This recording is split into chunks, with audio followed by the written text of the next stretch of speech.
What's up, everybody out there in 420 land? This is the co-host of Two Stone Dudes podcast, Ryan Castle.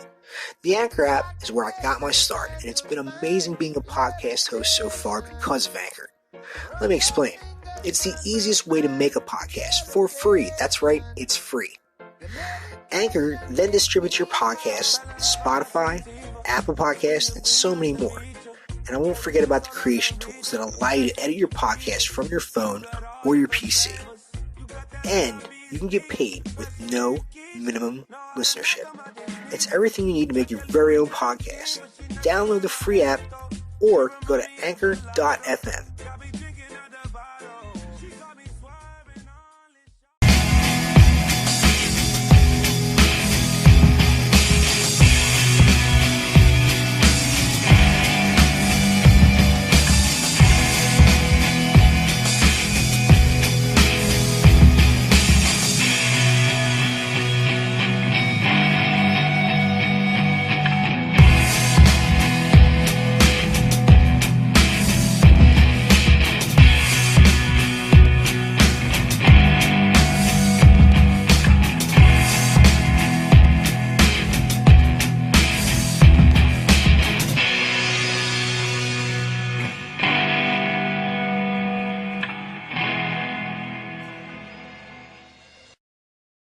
Blinks.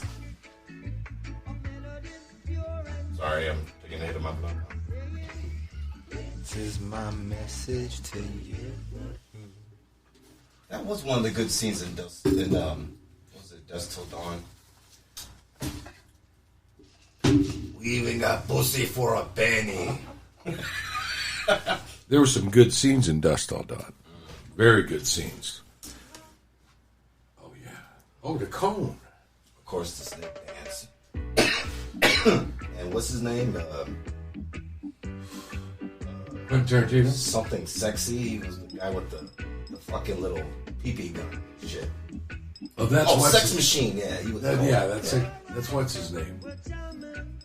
Pajamas. I want a pajama with you. Yeah, that's what's pajamas. And okay, so you know what's going on right now, Ryan. What is this, Ryan? Ooh, we're recording. We've been recording for 1 minute and 6 seconds. Oh, right on. Oh, wow. All right. Well, hey, everybody. Welcome to the Two Stone Dudes podcast. This is your co-host, Ryan Castle, with... Rob the Nod! And... Mondo Homuncular. What is up, gentlemen? What is up? My dick! Better not be. That's why I wear tight jeans. I keep them controlled. So, I want to get into, things.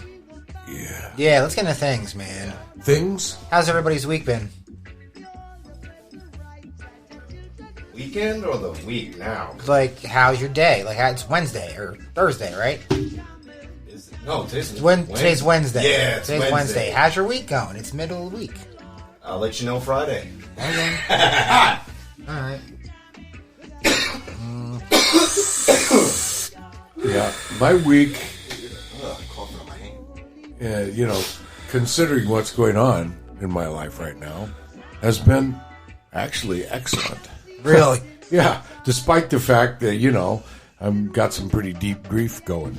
Oh, shit. Pretty deep. And, I'm just not getting very depressed, and I'm really happy about that. I am getting right some. On.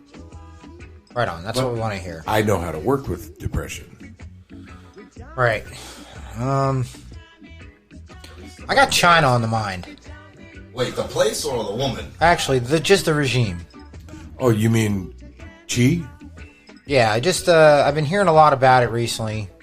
Okay. And, Rogan's hit on it twice on his last 2 podcasts. And, I joined the military because I knew there were threats to this country that I wanted to protect my friends and family from. That's why I joined the military. And I joined the Marines because I wanted to be the best. And there's a lot of people out there that don't like us. And I found that out the hard way. You think, huh? Yeah. There's at least 5 different countries I can think of right now that don't like us. and have the capabilities to fuck us up if they really want to. On September 11, we have to do a podcast because I'm going to read part of a book which got this guy in a lot of trouble that wrote it, Ward Churchill. Okay. And he was talking about why 9/11 happened and why we oughtn't to be that surprised. Huh. And oh yeah, I mean, and Ward is he was in Vietnam. He's a veteran, Army veteran, I think, or maybe a Marine Corps veteran. He's some kind of a veteran, and associated with Native American stuff. And he's a professor of political philosophy. At University of California, Boulder. Oh, University of Colorado, Boulder, excuse me. Okay. Yeah. Yeah, no, and Ward got fired because they had the real conservative governor there who got him fired. Wow. And Ward wasn't wrong. I mean, if you read, his book has got the history of our military adventures since before we were a country. Okay. Yeah, we ain't never been that little lily white bunch of heroes. Oh, the guy that he had on his last show, Rogan, I'm talking about, said that China does have a plan by 2049 to be the global superpower of the world. Oh, they're almost there. You know, here's what China's doing the most of, which is all economic. They're stealing. They're not only stealing, they're taking shit over by the way of the Western world.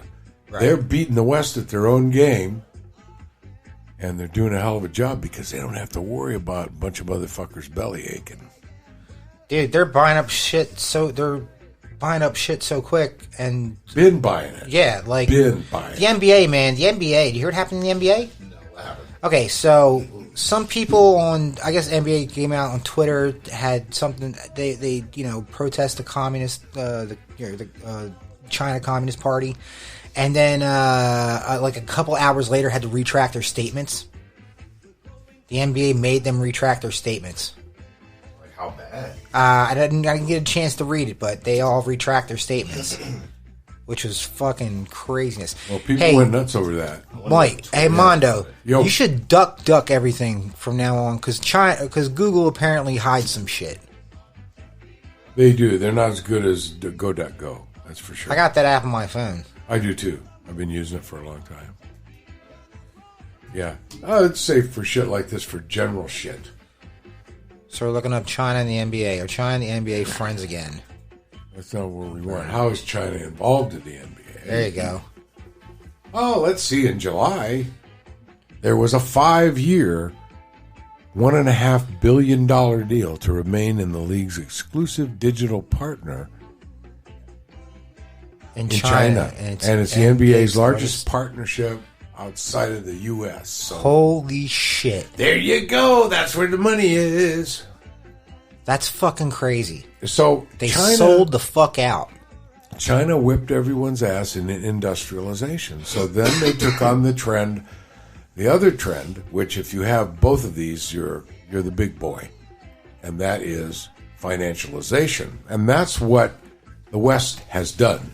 You know, especially in this country, we've gone to the financialization model of economic system and drifted away from the industrialization model, which is the one that all the blue-collar people want. That's the workers. That's what the workers want. Look, man, there is a quick, simple solution. I'm trying not to think warlike anymore, but I do believe in the preservation and the advancement of the human species. I definitely believe in that. Okay. And I think one way we can deal with countries like that are trying to, like, push their beliefs on everybody to the point where it could become a global crisis. Oh, you're talking about America now. Okay. Yeah. I think we should send... what's it, an EVP? I think we should hit him with an EVP. An EVP. EVP, is that what it's called? Or EVP? I sound like a fucking asshole because I don't know what I'm talking about. Wait, you mean an electrical burst that blows out the... blows out their electricity, yes. Blows out the communication system. And you take out their electricity. Yeah, Yeah, that's a I forget. It's something like that. Because they're not going to keep fucking. They're not going to stop fucking with us. Oh, there's been a huge war going on in that area for quite a while. I got a whole book about that shit, about what Russia and China and Iran and a couple other ones do, and how they've been busting our asses for years. And, this is what Snowden found out. Snowden found out all those interrelationships and everything that's going on because he was at the NSA. Right. Which I don't like to admit, but I got recruited by back in 1978. Oh, no shit? Yep. Nice. What kind of position? It was an analyst. It was I would be a gopher. Okay. I would go and dig out all the shit for other people to analyze. Oh. So, but I didn't take the job. I went to grad school. Oh, okay. What'd you go to grad school for? I went to grad school for reproductive physiology. I have a master's degree in reproductive physiology. Okay. Of farm animals. Really? Yeah. Wow, what got you interested in that? I was going to be a veterinarian. I was going to be a large animal veterinarian. And like work on horses and cows and shit? Yeah, because I did a lot. Shoving that arm all the way. I just thought it would be natural, but I woke up one day and I go, I don't want to do this shit. So I changed. Really? Yep. And those kind of things happen to some people sometimes. When did you notice that you were a good salesman? Oh, probably when I first ran for an office in high school. I ran for senior class vice president. Okay. And I won. And I ran against a guy who was really popular. In fact, this motherfucker went on to become the CEO of the Hospital Corporation of America. Wow. And I beat him in the election. Wow. He was an Italian guy named Joe Abruzzi. Huh. Joe Abruzzi. Oh, shit. Yeah, he was from Long Island, I think, originally. But yeah, so Joe always had a stone in his craw for me over that. Really? I outdid him. Boy, he said vote the WAP, and then my buddy Ed Ryan drew a cartoon of that and said pick the WAP, and it was pulling a booger out of his nose. We would do anything to get elected. That's horrible. They still do. That's right. Yeah, we weren't even in junior league of that shit. So yeah, no, that was the first time. And then I did shit in college, and got involved in organizations, becoming the head of whatever, becoming the major pus gusher. So it was. Hey Rob, Yo. Have you ever done acid? No. Mondo, how many times have you done acid? Stopped at counting at 300. Wow. Do you even remember what your first trip was like? I do. Really? Explain that, please. Okay, so first trip. My buddy Steve Thompson, who I'm still friends with to this day, in our junior year of high school, we went to see a new movie, which was called The Magic Christian. Have you ever seen that movie? No, I've never even heard of It's that. a fucking amazing movie. Fucking Ringo Starr is in it, among others. The title's confusing to me. And it's it's a psychedelic movie. It's okay. So you got to figure, this is in 1970 when this happened, okay? Okay. So my buddy Steve had a hit of grape acid. And Grape acid. Grape acid, Okay. right? No, this is 1970, They had dude. flavors? It's a couple of years ago. So he cut it in quarters, and we all took a quarter. Huh. And the high was great to go see that movie because it was made to be watched on psychedelics. Oh, wow. Oh, yeah. You can dig it out of the arc. I think Was there a lot of movies like that back then? Yeah, there was. A couple. Particularly for psychedelic crowd. Yeah, there was one called The Trip. Huh. With Peter Fonda, of all people. Oh, shit. Easy Rider was really like that, but it was like your psychedelic nightmare. Huh. But anyway, so this movie, if you ever get a chance to see it, it was directed by Richard Lester, an English director he actually directed a Beatles movie, blah, blah, blah. So if you get a chance to see that movie, do it, man. Well, we did that. We laughed all night. We laughed so much. I had a 65 Impala, and was in great shape. And What color? Yellow. It was taxi. That was the only bad thing. It was taxi cab yellow. It's the 70s. Hey, Fucking Pac-Man. you know what my mother's maiden name is? What's that? Lopez. So, yeah. Ha! That's a beautiful thing. Did it have a black trim, too? It did. It did. It was, Nice. it was a good car. Anyway, so we laughed so hard that the windows were sweating on the inside. Yeah. It was like November or something like that. It was That's cool. Yeah. Isn't that cool? Yeah, man. A neighbor would have been called the police and hear the nightstick knock. Yeah, on the I'll never glass. forget the gal that went with us, man. My buddy Steve cranked her for a number of years, and by the time I got to her, she looked like she was 50. And so, Even with the lights on? even with them off, Fuck. and she had been so hot. She was a really hot woman, and she had a Mexican American girlfriend, whose name was Gail Gallus. Gail remained hot. Okay. Gail, it's like, oh, I didn't know there were. Yeah, you're here, right? You stop you dead in your fucking shit tracks. So anyway, So what we're talking about, China? China. Talking about shit as usual. China. Yeah, man. I hope this country can do something It's to money fucking talking, fight it. bullshit walks. Come on, we That's get money. exactly- We owe Yeah. money. Exactly. We get money from everybody. Look, man. Correct. I still have a belief in the American spirit. I don't know what it is that gives me that. But Okay. we're a fucking can-do country. They call us Americans, Okay. right? Yeah, you're gonna. Yeah. Seriously. Yeah. You're- You much you're watch right. Chris Cuomo. Okay. Fucking So built the fucking country up. We did a lot of good shit, right? Americans yeah, can do a lot. we've done a lot of can't good fuck shit. up. There's People no question. people come back from unsurmountable odds. We're really good at killing motherfuckers. Yeah. Yeah. Especially like this No, business. Did you hear that George Carlin clip that I put up? yeah. Did that have it down in 1984? Yeah, dude, yeah. God damn. Well, anyway, you go ahead. We're all screwed. I totally forgot where I was going with all that. We're all fucked. Oh shit, China. Oh no! I'm just hoping that as many fucking computer nerds as there are out there nowadays, hopefully they can protect us from the shit that's going on, because all this shit's it's a fucking cyber attack now. Of course it is, and there's stuff being done. Trust me, I know how the agencies work. They're about 2 years ahead of us on all this shit. I mean, it worries the fuck out of me, because anybody can pick up a fucking gun, if somebody comes and invade your country. Yeah. You know what I mean? Anybody can do that. Fucking Mondo, your house is where I'm coming first because you have the most guns. yeah, okay. I got a couple. But... I see fucking distant foreigners parachuting from a different country. Do you really? Like Red Dawn. I don't know why they. By the time we get to that which point one? of weakness, they won't want to come here. Right? Yeah.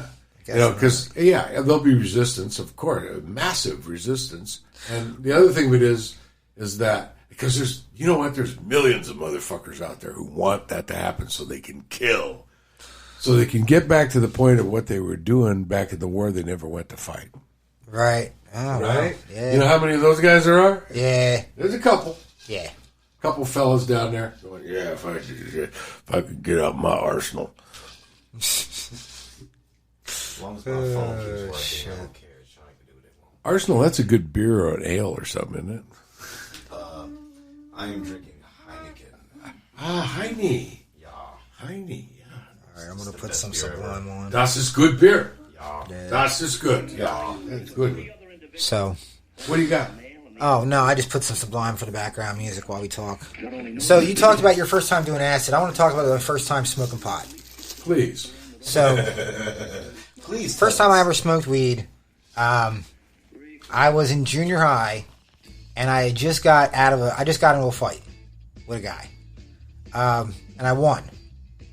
Okay, Shows the guy. yeah, Okay. I remember exactly what it looked like. I Guys remember the that whole have long fight. hair too. So this guy who was hanging out with us was like, I don't know how old he was. He might have been 19. I'm not sure, but he was missing half a middle finger. And his name was Keith, and he was from Georgia. He had a real Georgia accent to him, real slow Southern drawl, and he had kind of a mullet, and he was living with one of my friends, and And he's like, "You ever smoke weed?" And I was like, I kind of wanted to stay away from weed because I've been so much into like fighting dudes around the fucking block and shit that I just didn't want to smoke weed like them and shit. And you were how old? I was like 13. All right. So I went on like an ass whipping spree when I was 13. It's a long story. I'll tell it one day. Anyway, I'm fucking high, man. I don't give a fuck. So go on with the story. Okay. Fuck. Where was I? Page 2. Where was I? You were hanging around a 19-year-old in this shit. Oh, okay, yeah, and he wanted me to smoke weed with him, so I smoked weed with him. We smoked a joint, and people say you don't get high on your first time, man. I got high as fuck my first time. Who the fuck says you don't? I just like a lot of people have apparently said that, but you know what? That's not my But experience that's either. why it's called the first time. Right. Man. I'm talking about the first time. The first time I got the first some time pussy, I got man, high. that was the First time I fucking smoked time, weed. let me tell you. The first time I smoked weed, I fell in love. Yeah. I knew I was going to be getting stoned for the rest of my life as much as I could. Yeah, I love weed, man. You know, okay, first time I smoked it, I had come from this big anti-drug, thing in my family because my brother was a junkie. And anyway, so I smoked weed. My dad was dying of cancer, right? It was like 1969. And so I was smoking weed. And we're listening to music, and the guy had the speakers that were hooked to the little light show type thing. He had this like little light show thing hooked up to the speakers. This guy was an electrical engineer. He was fucking brilliant. Anyway, we're listening to the music, and the lights are moving with the music, and I'm like, oh, fuck, this is it. This is the shit. That was my first time I got stoned. I smoked weed, and I got stoned. Okay. How about that? You counted all the colors, circles, and shit. Oh, there were red and green and blue and all that shit. It was pretty cool. It was like, it was like light show lights in 1969. Right on. All right, so we got about 10 minutes before we call him. Let's end this segment now and give us some time to get this call set up and everything going for him. Hello, this is Mondo Homunculero. The Two Stone Dudes podcast you're about to listen to is featuring a very dynamic individual, close friend of mine from the past, Andrieh Vitimus. Andrieh is a magician, also what we might call a chaos magician, eclectic magician, those type of things. So what do we mean for the layperson who doesn't understand this? And I assume there may be many.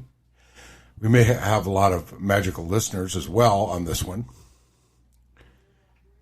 What that means is people who do magic, as we're talking about. We're talking about getting results, doing rituals, casting spells, getting divination. In other words, looking in the past or the future or the present for particular situations. Also, doing invocation, calling up gods for their characteristics or to protect them or do a task. A lot of things like that. Also, what we call evocation, and that's a little bit more complicated. I am primarily a practitioner of the evocatory or evocational practices. That's primarily what I do as a magician. So what we do in magic is we cause change in accordance with our will, with our desires. We use magic as a tool to nudge or push affecting results. So this magic may employ many different techniques. It may employ some of the methods that I spoke about: divination, invocation, evocation, enchantment, which is spell casting. A lot of times it's chiefly ritual magic, where a ritual is constructed to achieve an effect. And that usually has a intention. It usually has a statement of intention in the paradigm, in the meta paradigm that I come from. And I call it, I call them paradigms. I like the British pronunciation of that a lot better. Anyway, so Andrieh practices results-oriented magic. He does magical acts in accordance with his desires and the results that he wants to achieve. That's what he does. He has a long history of this, as many of us are in this vein of practice do. He's good at it. He's gotten things. He's going to share some of those things with us. And once again, magic is about doing rituals or casting spells or any of those other realms that I spoke of to get results. That's what we're talking about here. Now, brief, quick history. Magic sort of evolved out of folk practices like animism. It also later evolved out of the practices which were gods. People created religions, and in these religions there were magical rituals. Like a prime example of that is the Catholic Church. The Catholic Church has the communion ritual. And that is a magical ritual to help the practitioner or the person at the altar achieve union with his God, Jesus Christ. That is an act of magic. It's a ritual. Catholic Church is full of rituals. And you got about 1 billion, I think it's about 1 billion practicing Catholics, something like that. Yeah, it's quite a few. And so their ritual magic is happening all the time in the Catholic Church, and there's a lot of invocation that's happening. Prayer is like a form of invocation. It's asking God to do something for us. So magic is really in our everyday lives. A lot of times we have an intention that we're thinking about. We want to achieve something. And that will cause us to put together a plan to achieve that intention or goal, if you want to call it that. Same is true in magic. We will cast a spell, for example, to get something. Maybe we want to attract people to us who will help us in some form of endeavor. And so we'll cast a spell to do that. And, of course, we have to put in the footwork. I mean, if I want to attract these people, I might have to show up in whatever venues, whether that's social media, electronic media, actual physical venues. I have to show up and do the footwork associated with it. So this type of magic usually involves some form of footwork in the mundane world. And in the theories that we ascribe to, the intention is formed in the mind. It is usually stated. And when that intention is stated, then it goes into the subconscious mind through some form of what we call in chaos magic, gnosis. It really is a way of getting the intention into our subconscious mind. And the theory behind that is that this is where the magic happens, is in our subconscious mind. It's driven by that. And then if we do the necessary footwork, we may achieve results. A lot of us think that anything less than 75% is unacceptable. Some of us think 25% is wonderful. So in this podcast, Andrieh is going to talk about a lot of that with me. I apologize that we got deep into where we're at as longtime practitioners and didn't bring it, to the level of the layperson.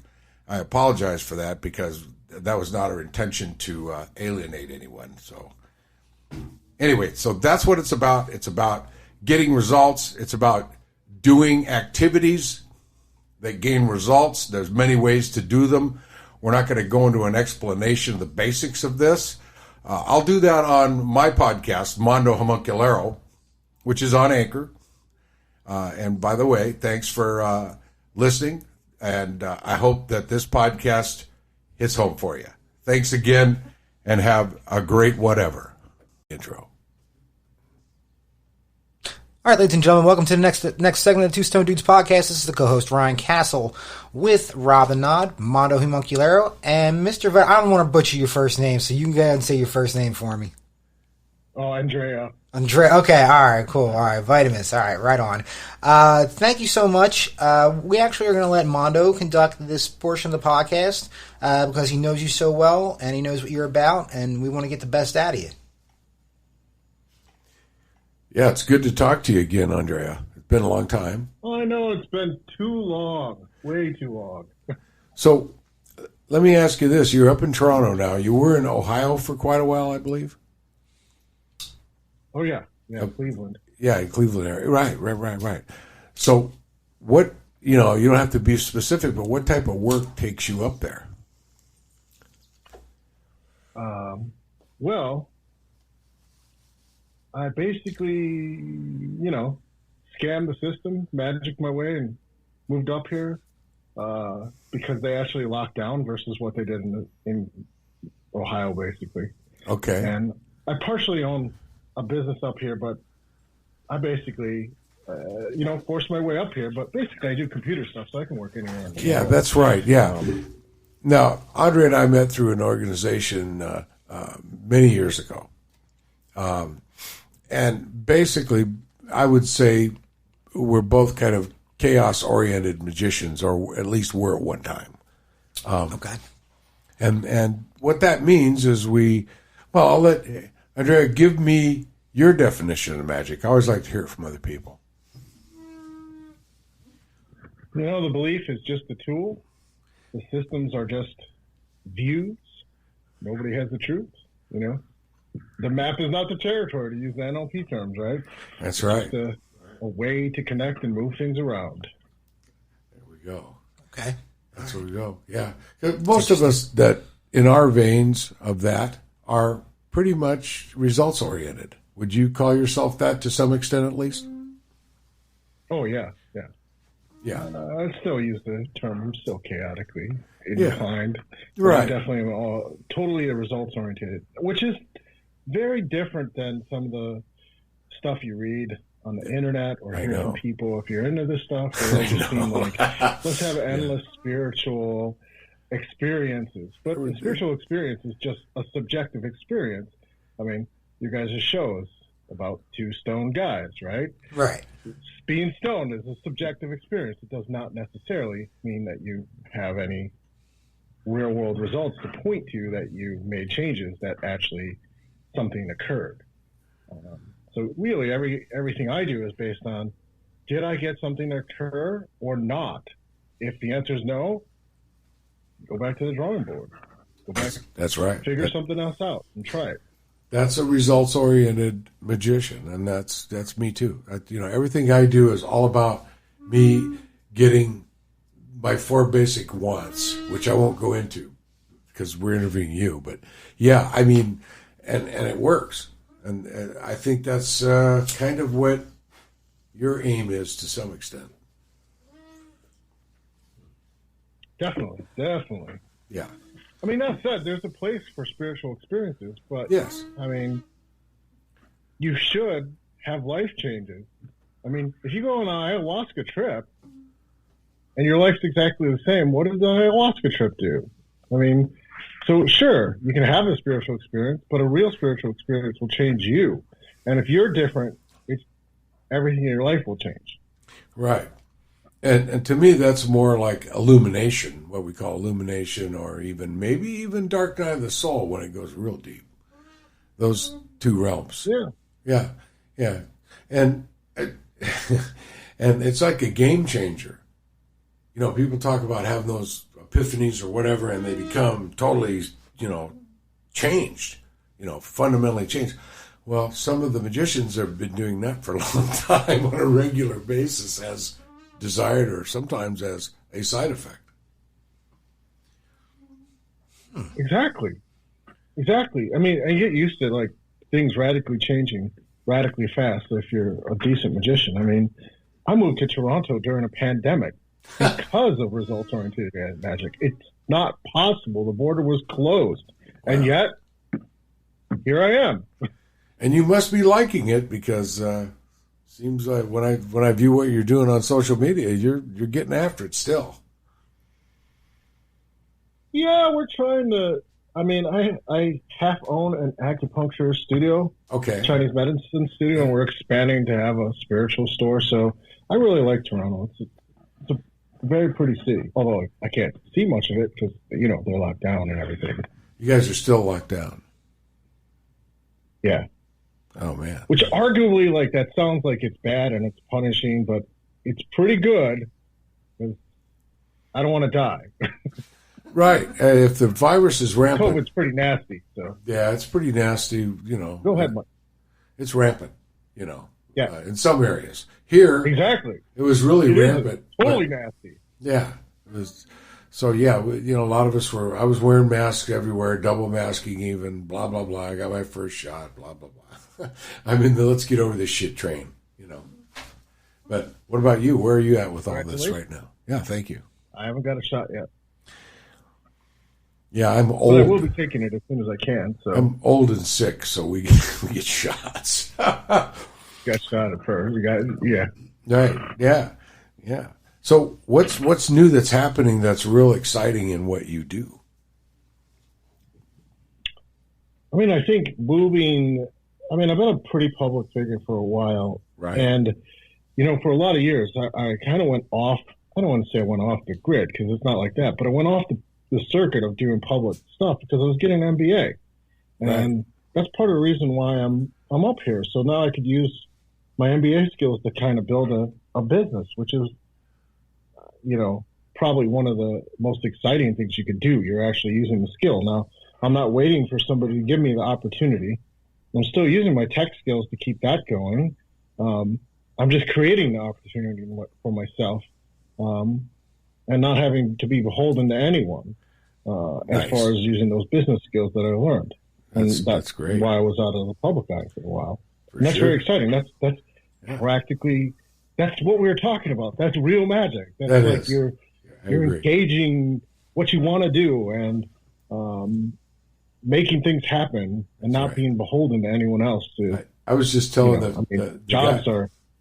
Yeah, go ahead. Go ahead. Yeah, well, I was just telling the guys here about a Eidolon that I have that I've had for quite a few years. Made me like $3 million, and so what can I tell you? I mean, that's not the greatest amount of money, but it's enough. It's kept me going, living in a style which I was not accustomed to for many years. So it's pretty good. I understand, and that's just one of the things I like. Good, yeah. Yeah, I like having some wealth. Yeah, whether it's cerebral or whether it's emotional or whether it's financial. Yeah, it's all good, and that's one of the things that some of us do. That do what we do. Like you said, some people are in it just for the spiritual type. I call it the esoteric experience. And that's what they're in it for, and they get high off that shit. Now I have to kind of go into the subject of what we really wanted to do this about. Tell us about your podcast, where we can hear it and what it consists of and what you cover. So my podcast is Deeper Down the Rabbit Hole. And we've been doing it for a lot of years. And it's had different iterations. Now we're coming back full circle to what we had. But usually we invite people on and we tell them, hey, don't sell your shit. Some people don't like that too much. Some people like that. Like, let's have an authentic conversation about magic and how to do it and what to do about it. And let's do that, and let's see where it goes. Like, if you're 3 people in a bar or a woman, a guy, whatever, we're in a bar, we're discussing this kind of stuff, or a coffee shop. If you don't like alcohol, or if you're in Toronto now or some parts of the thing, let's all get stoned to go with your theme of your show, right? And let's talk about this and have actually the truth of how things go bad, what happens, what you've done. Let's get you out of the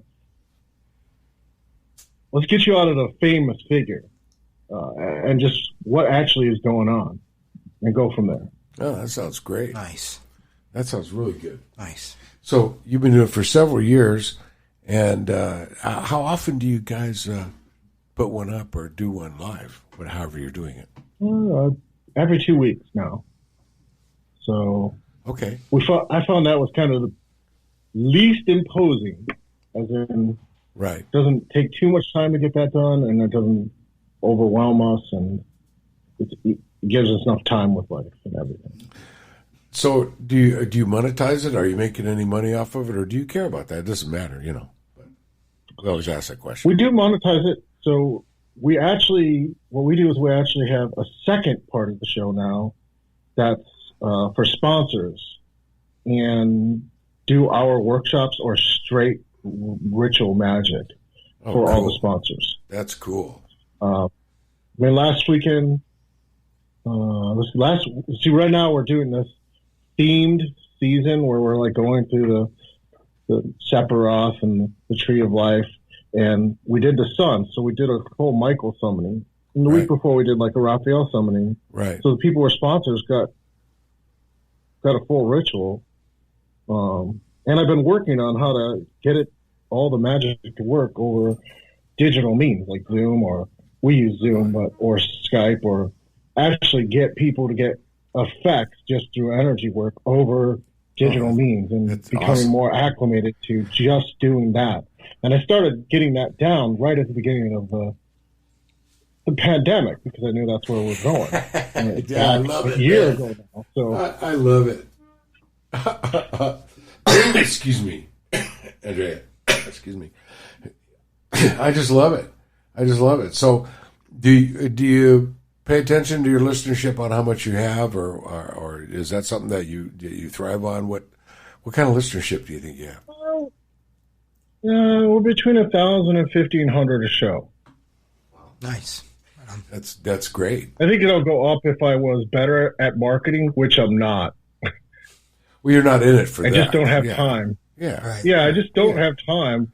And I figure the way the sponsors are, I kind of view them like if we weren't in COVID, they would probably come to the store and hang out in the studio audience if they could afford to come to Toronto. Oh, wow. And then we would just do big rituals. So that's really the point. Are you doing this in a brick and mortar space? Are you doing your podcast in a brick and mortar and you have a little audience with you? Like a class used to be back in the day? Well, we don't have any audience with us because of COVID, right? Right, yeah. But we will. I mean, we are doing we have a small studio right now, but we're going to be moving to our space and then doing the podcast from what is going to be our brick and mortar, and then doing the rituals from our brick and mortar. Yeah. No, that's cool. I got this thing. I have this little device called a Rodecaster Pro right now. And it's pretty cool because you can battery operate it, take it out in the field, record on it on like micro SD card and upload it wherever you want. And it works very, very well. And that's what I've been thinking of is I used to back in the day go out and do some live events, and do video cam of it, high quality. And that worked out pretty cool for a few videos. But yeah, I like your idea. I think that's great. I think people will suck that up when you come out with it. Because there, just a little background, there's a lot of people that we know of, and even who we know, who fancy practicing a little magic and want to get some results or just in it for the head trip. And we know people like that, and there's a lot of them around. I mean, not compared to Republicans, but, that's not important. So... There's a lot of Republicans. There are a lot of Republicans. That's for sure. That's for sure. Anyways. The thing about Republicans, I mean, I understand. If you're rich, totally get it. I understand. It's just greed. I can understand that. But if you're poor, I don't understand it at all. No.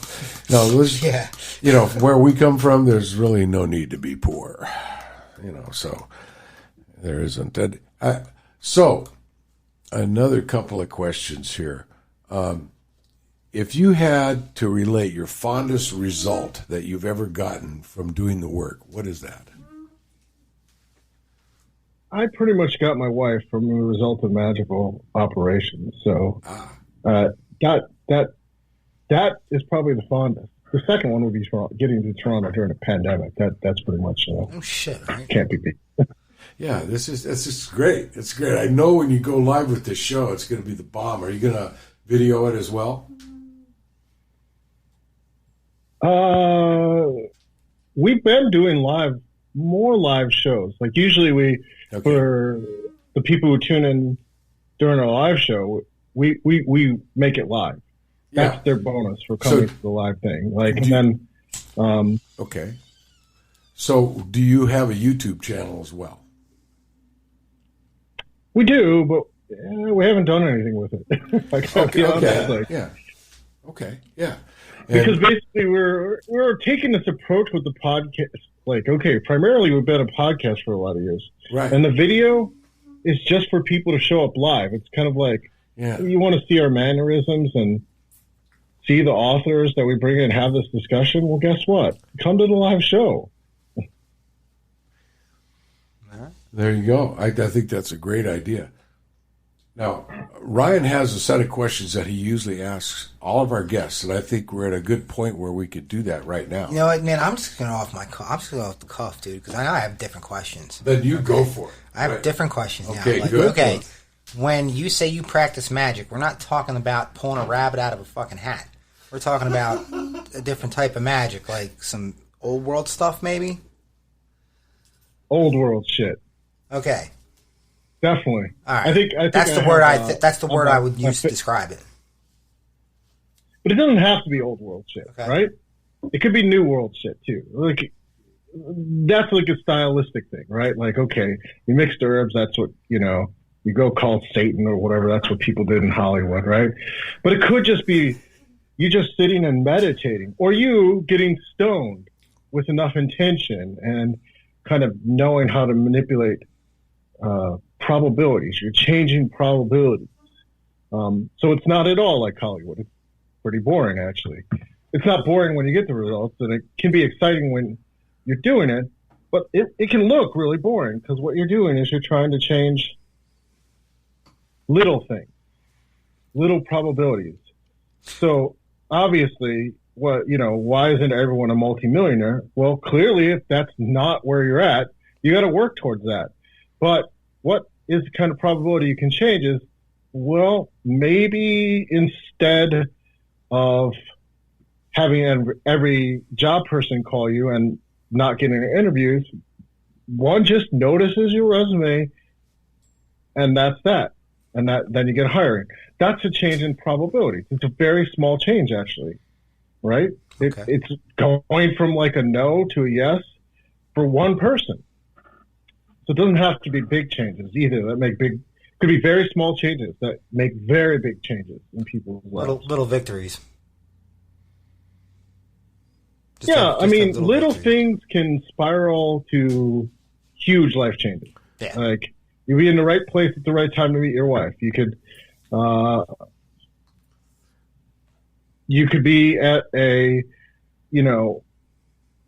could have the right insight to that, like Steve Jobs, right? Like, he just had the insight that computers were ugly. That was his whole insight. That could be the result of a magical operation, just that. And that's enough. He acted on it then. Right. Now, clearly, if you have the insight and you don't do anything, what happens? Nothing. So it's not just like probabilities. It's also acting on it, Okay. All right. Wow, that's different. Huh. Since this is Two Stone Dudes podcast, do you partake? Yeah, it's legal up here. Nice. Right on. Do you have a favorite strain? I don't have a favorite strain, although I do like edibles more than smoking. Nice. Brownies, cookies. Yeah. Nice. I tend to like edibles a lot more. Yeah, I find it.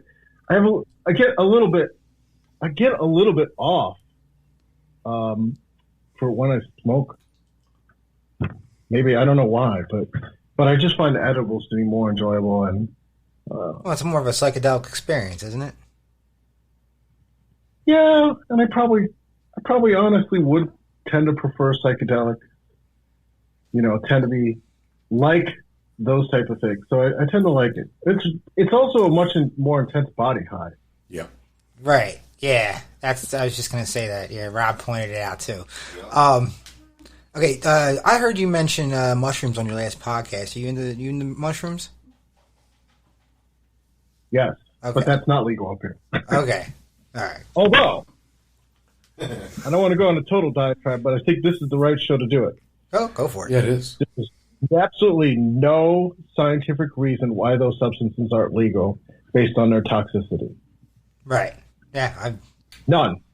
That includes marijuana, that includes shrooms, that includes, in a large part, clean LSD, and in a large part, clean MDMA. Now, granted, if you put rat poison in there or other shit, it's no longer clean. Right. But those clean drugs have a toxicity level that are way below alcohol, tobacco, or any legal, mostly over-the-counter drug. So Right. it's it's just not scientifically valid that these things aren't available to us. Right. I mean, except for the social control mechanisms and I'm not all wanting people. I'm all for decriminalization. You might as well. It'll take away so much. I don't know. Maybe I might be wrong. Rob's looking at me like I'm insane, but No, I'm just high. oh, okay. Rob's really stoned. So anyway, Yeah. all right. I want to know more about magic. I'm pretty sure our audience would love to too. What else can you tell us about it? Like, how did you get into this? My family was sort of into this stuff, and I didn't know about it. Really? I was pretty much a skeptic. Yeah, distant cousins and stuff were all into this, and I'm like, I'm going to go into biochemistry. I'm still a scientist. I'm basically a computer scientist. But I just was like, yeah, I don't care about any of that. That's all bullshit. It's all bullshit. And then I had experiences where I was like, well, I can't really explain those experiences. And there was a point at which, when I left Champaign-Urbana, I was leaving, and a whole bunch of things happened at once. First, there was this woman and somebody else who was my friends, but they would avoid me. You know why they would avoid me is they told me the shadows scared them when they moved on their own around me. Wow.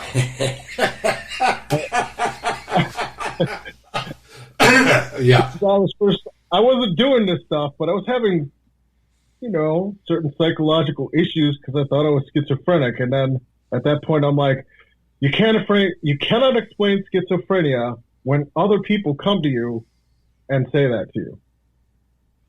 Yeah. It's really hard to just explain right. it away when you haven't talked to them about this. So Those kind of experiences always blow muggles away. I hate to call them muggles. That's probably wrong, but for lack of a better term, it kind of blows them away when they're talking to somebody and he's not there, but he's invisible actually, and those kind of things. Yeah, It's called Bluetooth. and when other people correlate that to you, right? If you're really a scientist and you're being a scientific mind, Right. you have to accept that you do not have the material stuff is not all the answer, and you have to actually seek out other answers and do it legitimately, honestly, Right. which is not the way most people do it. They just say it doesn't exist. But really, you have to honestly do it. And that's, I think, actually one of the things chaos magic, generally speaking, and results magic really gives you. It's lots of people will do that. They'll go out and actually seek it out themselves. And there's a lot of people who are into more results-based magic that have master's degrees like me or PhDs or even better,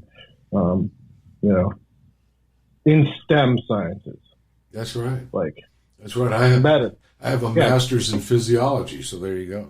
There you go. Oh, yeah, and I was a research scientist at one point, I just picked up Liber Chaos at a bookstore one day, and I went, "This is it. I'm not seeking, but this is it."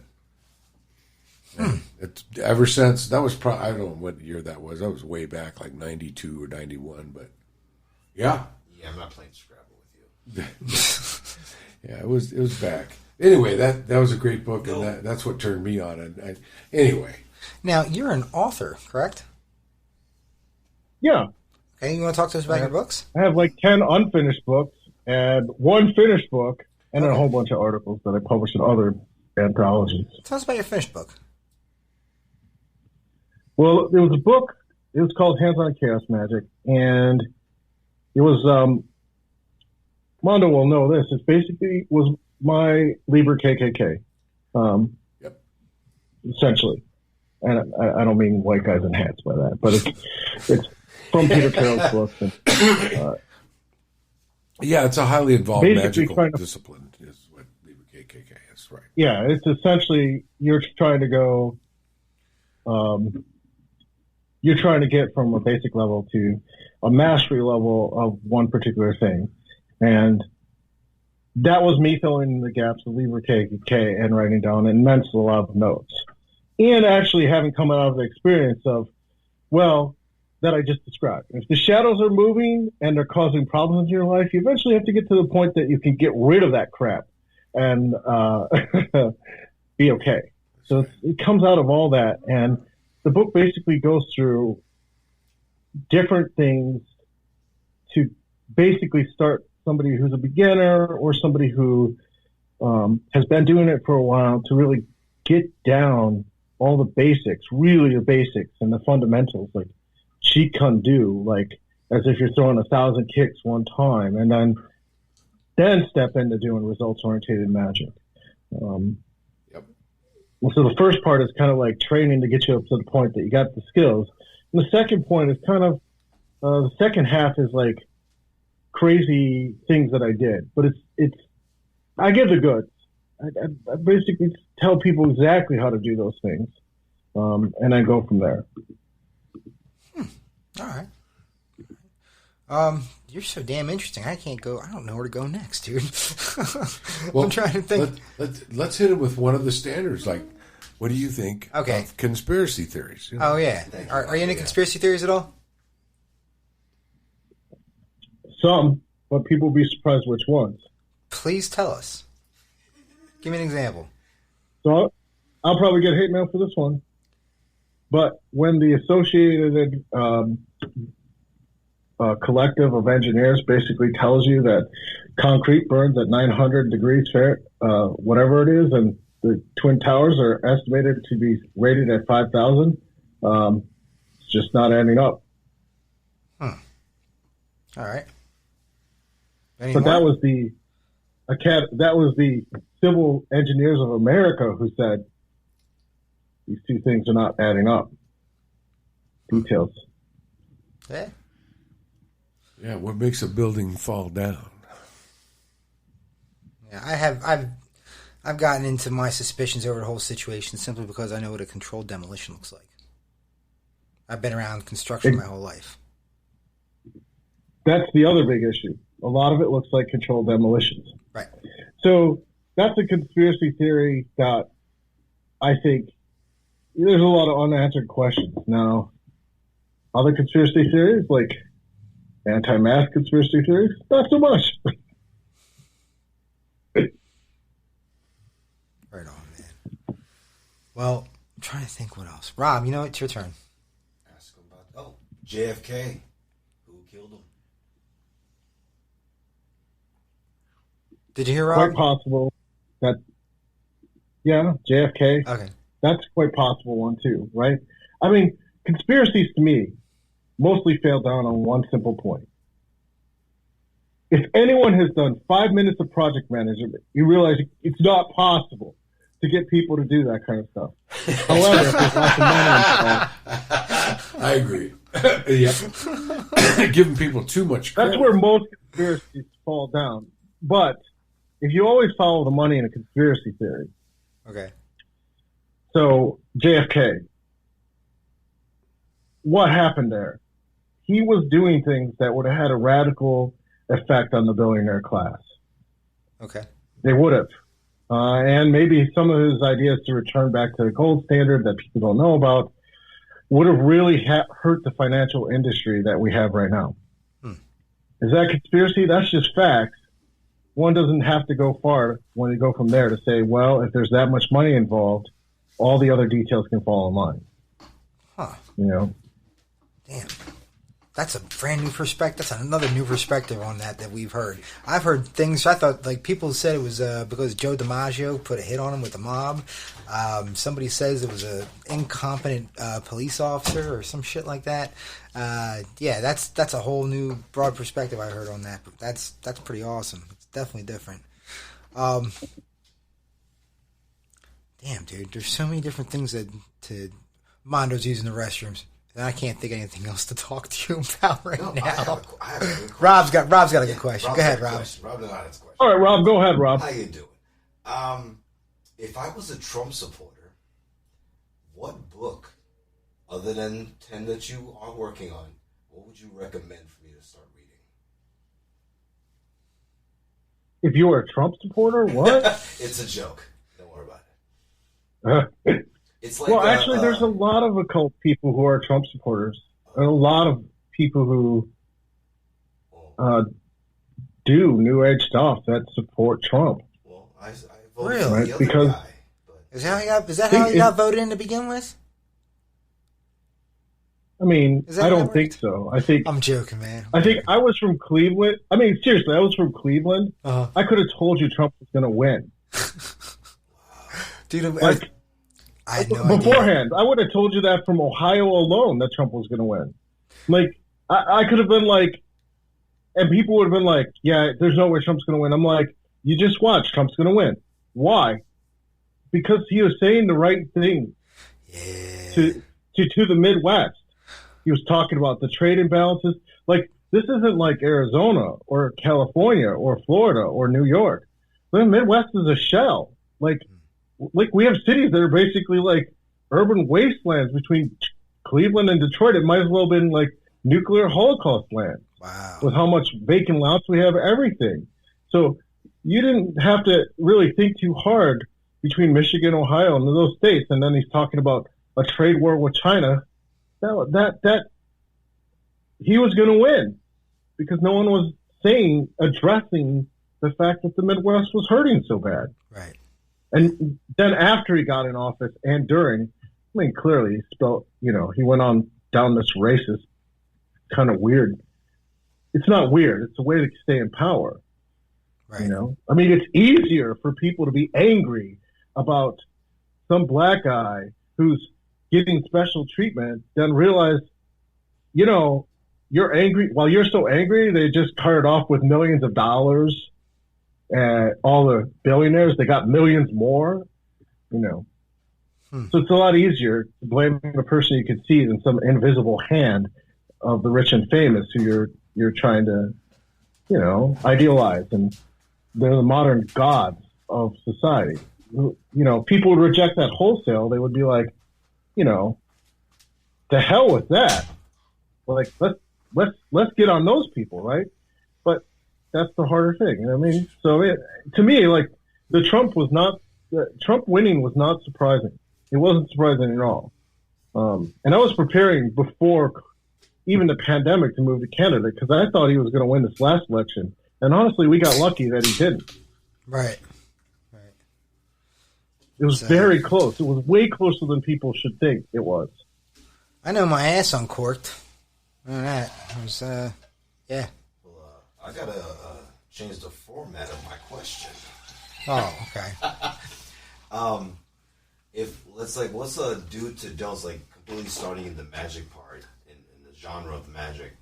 What book would you recommend? Because of course you started a certain way. How would someone now in 2021, like what kind of ethic or book would you start reading to get in the matter of magic?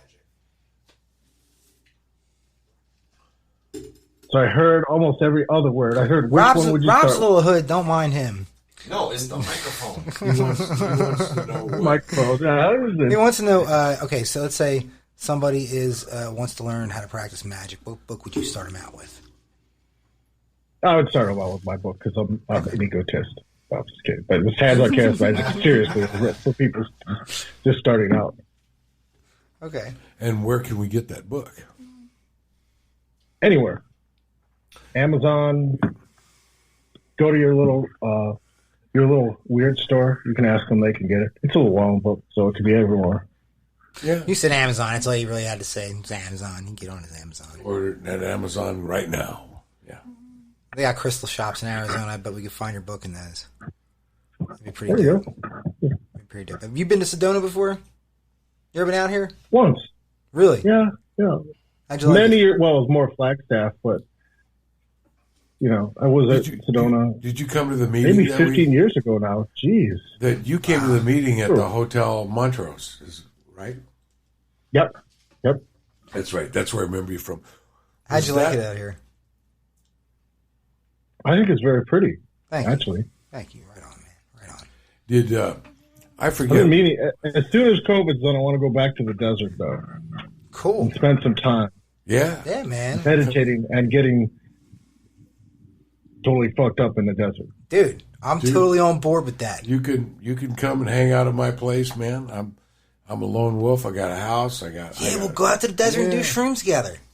There you go. Why the fuck not? That would sound like a good thing to do. Right on. There's certain things that I want to, certain magical things that I want to study about the desert environment. That sounds weird and kooky, but there's certain things that I don't quite understand, having been around.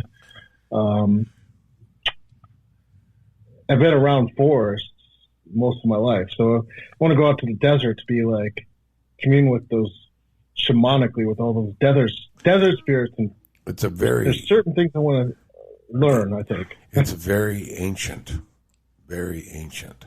So there is a lot of stored energies in the desert. Still bring a sweater. A lot.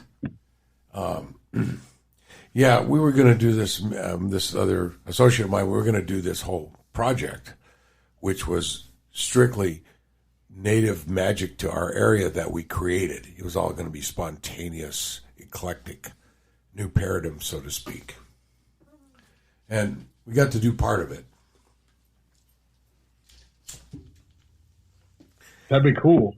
Yeah, That'd be very cool. I didn't finish my urban paradigm, which was, I think I may have told you about that at one point. It was putting out old computers that have the circuit in them.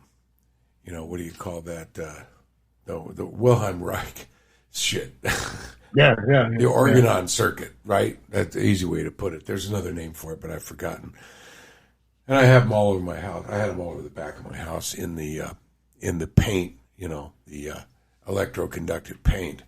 And so that was the big deal, was to have these circuit spots, like, the little altars they build when people get killed in a car wreck, things like that. And so we're going to have an old laptop sitting there with the circuit going full time. So, and that was in order to directly contact the energy of the egregore as it flows through people, places, and things. So I thought it was an interesting idea. That's pretty cool. And that's the thing too. Like, I got no clue what you just said. our minds. I know, it's fucking really cryptic. I'm sorry. I got no clue what the fuck you just said, pal. Well, See, if you get a lot, if you had a lot more weed, it all makes sense. I know, right? yeah. You gotta go on Amazon Child to get that acceptance. book. Well, things have. Yeah, I'm But gonna it check the really- book out, dude. And really, your minds, everyone's minds, are already running a trip all the time. I mean, That's right. we naturally want to make everything have personalities. So if you sit down and meditate on the city, it'll show your personality. If you sit and meditate with a tree, it'll show your personality. It'll start talking to you. You don't even need that many drugs to get there. Like, No, you really just don't. I sit mean, there and it'll get trippy. Yeah. yeah, I think they used to call it animism. That everything. Animism, yeah. Yeah, everything has its own And the other consciousness. thing, our brains like to, yeah, I call it tequila. just like that. There you go. You just sit still long enough. Things will seem to have a personality. Shit. And not only that, our brains are great at constructing fictions from random points of information. When you were at the hotel? We live in a hallucination all the time. Yeah, we're going from one trance to the next, for sure. Now, when you were at that hotel up there, did you experience any ghosts? Because there were ghosts there, Did you experience any? The one in Flagstaff? They come in my room. But yeah, I felt them. They were around.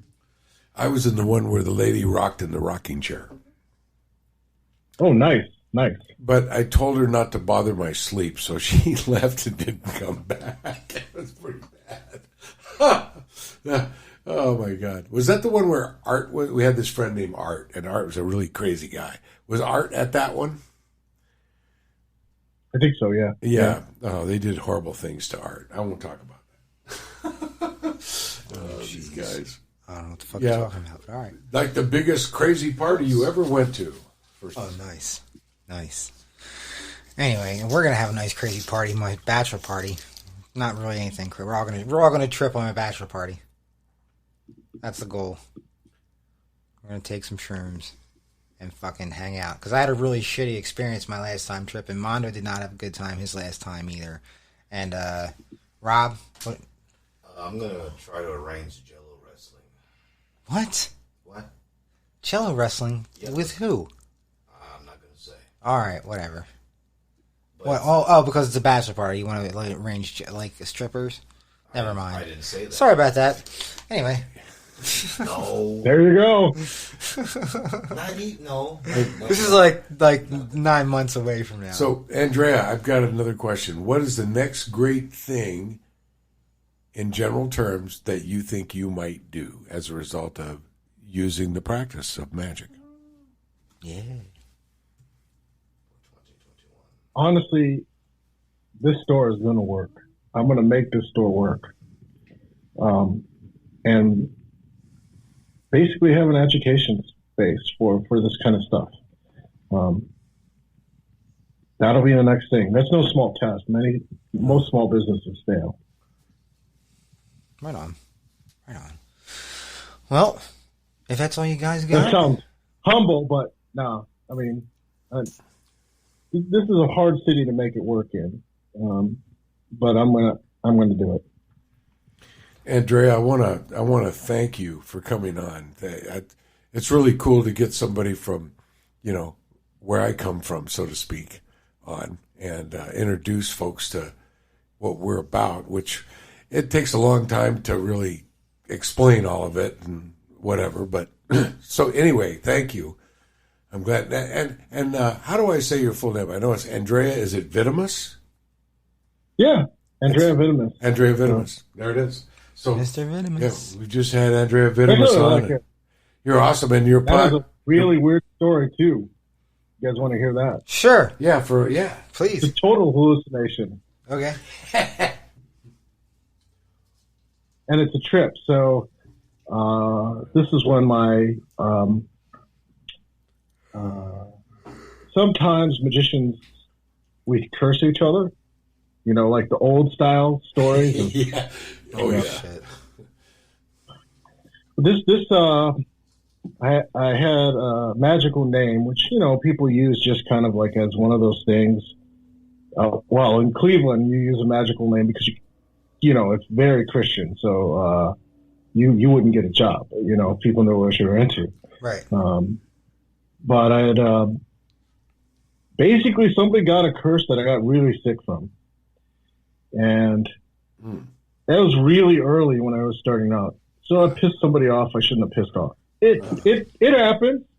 But I did this old ritual in a modern fashion. I had to get wrapped up in saran wrap, and I had to drink a whole bottle of actual cough syrup with the actual goods in it. Oh yeah. To simulate ketamine. Because I couldn't get ketamine. So I drank enough that it was equivalent to ketamine. Oh, wow. Oh, Yeah. man. You used to call that robo-tripping. Oh, man. What was that? I think you used to call it robo-tripping, yeah. I've done that robo before. tripping, yeah. But you can't do that anymore because they changed all the formulas, right? And basically I made this, I had this doll that had my previous magical name on it. And I let the curse take it. So Shit. And got wrapped up, and my family members now, some of them were there because they now figured out that I was doing chaos magic, and now I'm doing magic. So they kind of, we did this thing where basically I tripped I was tripping balls and felt like I was dying. And Oh yeah. Sure enough, like when you're robo tripping and you're in saran wrap, you're going to trip balls because your skin can't breathe anymore. Right. And there was a scene that right before they're like, okay, time's up because, you cannot be wrapped in saran wrap for too long, else you'll die. Right. And they're like, okay, time's almost up. And I was at this Oh God, this is great. hurricane. Oh man. And there was a wave in the middle of a hurricane. Oh wow. With moonlight coming through the eye of a hurricane. Wow. Nice. And the moonlight bouncing off the dew of the wave in this eye of a hurricane. And I was right there, and I knew that scene to be Andrieh Vitimus. And then I woke. Then they got me up, made sure I was okay, and that's where I got it from. Huh. I love those things. I love them. This goes right into results-based magic. By the next day, I was running pretty high temperature when I went into that. Right. Next day, nothing. Totally fine. Nice. It's actually gone from my body. Yeah. Right on. You actually had That's a classic. You had an Aegides experience, in my opinion. That sounds like an Aegides experience, a holy guardian angel recognition experience of a type. That's what it sounds like to me. It was very much like that, yeah. Yeah. No, Mondo, you're going to have people Googling the shit out of this podcast. We want that. The holy guardian angel, maybe, Andrieh, maybe we can get together at some point. We'll go on and we'll do a podcast about that alone and what that means and the significance of it in society. And it is significant, I think, because when people have an experience like that, it's huge. They try to call them epiphanies, but I think it's a bit beyond that. I think it's a little bit more shroomy without the shrooms than that. So I think so. I mean, it changes the directions of things. it does. Right before that, I was just I never had thought about. I really was like just doing classes just to kind of occasionally just meet people, but I never would have published a book if I didn't have that experience. Right. And I wouldn't have went in some of the directions I went, even to the point of meeting. That's tied to meeting my wife. That's tied to a lot of the directions just from that one experience. I mean.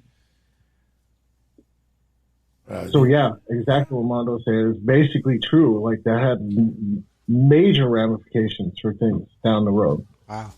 It's not like it wasn't just like you have epiphany. It's an epiphany that kind of changes the fractal you're in. That's right. That's the easiest way to say it. And sometimes if we're all in just go ahead. That's that like little 1/1000th particle.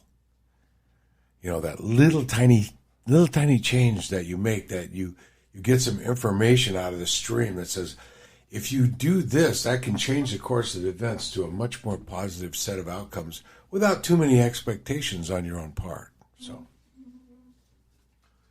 right. And the reason there's no expectations is because you're not the same. No. It just becomes naturally. You're just behaving differently.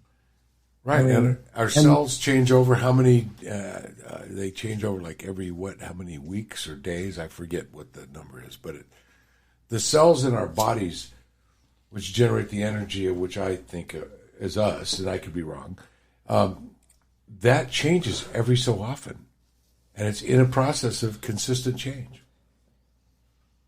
So if we get in accordance with the direction of change, we kind of hit it, didn't we?